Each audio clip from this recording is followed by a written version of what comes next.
शेळीपालन व्यवसायासाठी राष्ट्रीय पशुधन अभियान 2024 अंतर्गत सरकारकडून 90% सबसिडी देण्यात येत आहे. कमी गुंतवणुकीत स्वतःचा व्यवसाय उभारण्यासाठी ही योजना अत्यंत फायदेशीर ठरणार आहे. योजनेचा लाभ घेण्यासाठी आवश्यक अटी, कागदपत्रे आणि अर्ज प्रक्रिया याबाबत सविस्तर माहिती अशी: सबसिडी रक्कम एकूण खर्चाच्या 90% सबसिडी सरकारकडून दिली जाईल. कमी भांडवलात व्यवसाय सुरू करून उत्पन्न 1.5 ते 2 पट वाढवता येईल. तांत्रिक गरज नाही. शेळीपालन व्यवसाय सुरू करण्यासाठी कोणत्याही विशेष तांत्रिक कौशल्याची गरज लागत नाही. दुधाची किंवा मांसाची विक्री स्थानिक पातळीवर सहज करता येते. अर्ज करण्यासाठी अर्जदाराकडे किमान 10 गुंठे जमीन आवश्यक आहे. अर्जदार स्थानिक रहिवासी असावा आणि अर्जदाराचे वय हे 18 वर्षांपेक्षा अधिक असावे.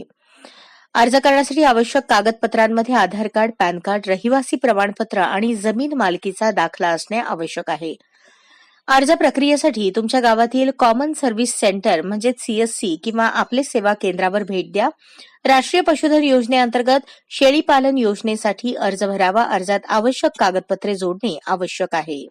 अर्ज केल्यानंतर पुढील प्रक्रिया आणि मंजुरीसाठी स्थानिक पशुसंवर्धन अधिकारी किंवा योजना विभागाशी संपर्क साधावा.